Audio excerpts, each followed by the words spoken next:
মানুষ মারা গেলে কেন গরম পানিতে বড়ই পাতা দিয়ে গোসল করানো হয়? ফ্রান্সের একদল বিজ্ঞানীরা যখন এই পানি পরীক্ষা করল তখন তারা এমন এক জিনিস খুঁজে পেল যা সত্যি তাদের অবাক করে দিয়েছিল। এই পৃথিবীতে মহান আল্লাহ তাআলা অগণিত ঔষধি গুণাগুণ সম্পন্ন গাছপালা সৃষ্টি করেছেন, কিন্তু এত ধরনের ঔষধি গুণাগুণ সম্পন্ন গাছের পাতা থাকার পরেও কেন ইসলামে মানুষ মারা গেলে বড়ই পাতা বা কুল দিয়ে গোসল করানো হয়? আপনারা জানলে অবাক হবেন। মুসলমানদের মৃতদেহ গোসল দেওয়ার পদ্ধতি নিয়ে ফ্রান্সের একদল বিখ্যাত বিজ্ঞানীরা গবেষণা করেছেন। তারা বলেছেন, ইসলামে রয়েছে মানুষ মারা গেলে মৃতদেহকে বড়ই পাতা দিয়ে গোসল করানো হয়ে থাকে। তাই আমরা খুঁজে বের করার চেষ্টা করলাম বড়ই পাতা দিয়ে কেন গোসল করানো হয়। এই বিষয়টি নিয়ে গবেষণা করার জন্য একটি পাত্রের মধ্যে কিছু পানি নিয়ে মুসলমানরা যেভাবে তাদের মৃতদেহগুলোকে গোসল করায় সেভাবেই পানিকে গরম করলাম এবং সেই পাত্রে বড়ই পাতা ছিটিয়ে দিলাম, যেভাবে মুসলমানরা করে থাকে। বড়ই পাতা দেওয়ার পর পানিকে যখন আরও বেশি গরম করলাম তখন আমরা লক্ষ্য করলাম সেই পানির গরম তাপের কারণে বড়ই পাতাগুলো গলে পানিতে মিশে গিয়েছে। আরও গবেষণা করার জন্য আমরা এই পানিকে আমাদের ল্যাবে নিয়ে গেলাম, আর ল্যাবে গিয়ে পরীক্ষা করার পর তারা আরও আশ্চর্য এক তথ্য পেল।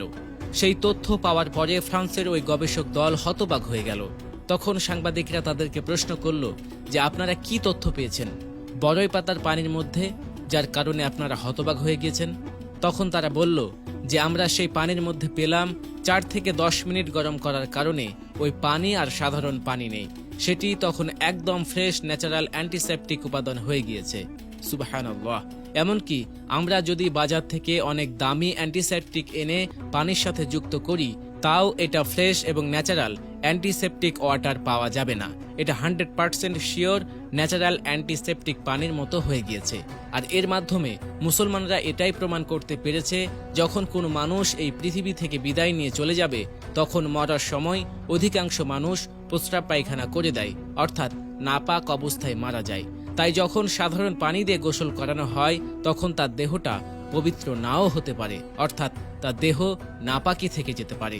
এমনিতেই কিন্তু বড়ই পাতার মূল উপাদানের মধ্যে এতটা ঔষধি গুণাগুণ নেই, কিন্তু যখন সেটা পানির সাথে সেদ্ধ করা হয় তখন দুটি মিলে সেই পানির ঔষধি গুণাগুণ অনেক গুণ বেড়ে যায় এবং সেই পানিটা হয়ে যায় 100% অ্যান্টিসেপটিক ক্লিনিং ওয়াটার, যেখানে আর কোনো অপবিত্রতা থাকে না।